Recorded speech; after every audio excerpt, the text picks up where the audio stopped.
Hello everyone. Time for another vintage audio equipment video, and today I'm going to show you a top-loading cassette deck from 1973, which means it's, well, as I tape this, it's 39 years old. It'll be 40 years old next year. Akai, model number GXC-46D. Now, all of you people in the cassette community, which kind of warmed my heart when I saw that, people showing their cassettes, you have to have something to play your cassettes on. This is vintage cassette playing. 1973, they hadn't come out with the front loaders, I don't think. They had front loaders at that point. The front loaders didn't come along until about 1975-76. These top loaders, the early stereo ones, are very much like a reel-to-reel deck that would be put down on its back, and I'll show you what this one is all about here. It would have cost, according to the Vintage Cassette website, it was about $320 list price, 1973.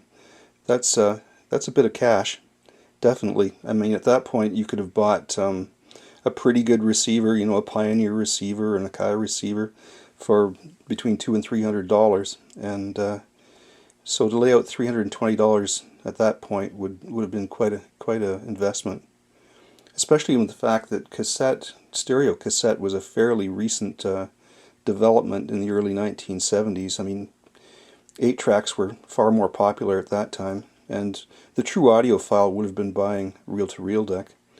Here we go. I'll turn it on too. There's a power button down there in the corner. This is a pretty nice working example. Up here in the right corner we have the VU meters. Very nice VU meters. These the Akai decks, reel-to-reel and cassette, had the glass and ferrite heads, which they said would not wear as quickly as some of the other heads by some of the other manufacturers. There is a Dolby on this one. And although there is a light, but the Dolby light does not work. I think the Dolby does work, but the light doesn't work. We have a working counter, volume controls, and record level controls. Here we have a tape selector, either low noise or chromium. And it says OLS, off and on. And I think this was for recording purposes. I think if you were overloading, it would clip it off somehow, so you wouldn't distort if you had it turned on when you were recording. I think it set a level control up here on the VU meters of some kind. Tape run. It also says ADR system, which I'm not quite sure what that is. Here's where you pop the tape in and out. Record light. Then we have just the keyboard style controls here. Pause button, which I have turned on right now.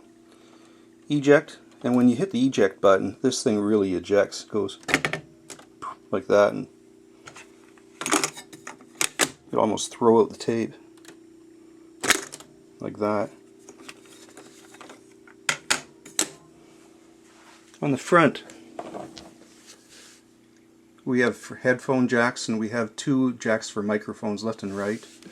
And on the back, being 1973, it still had a DIN plug back here, which you didn't see these in Canada back, later in the 70s. They dropped these. You didn't see them so often.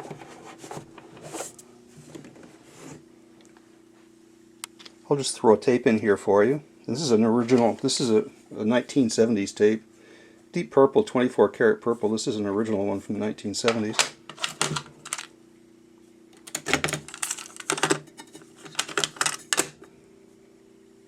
Play.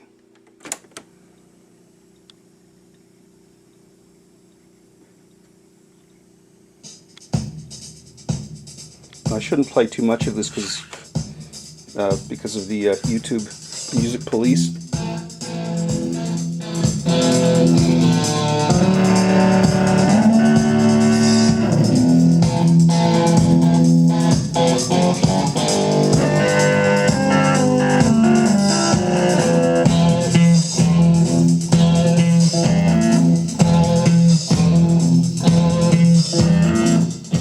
So as you can see, that for almost a 40-year-old cassette deck, it's really stood the test of time very well. You could still use this and have really, really excellent sound in a modern system, no problem at all. Thank you for watching, everyone. This is the 1973 Akai GXC-46D.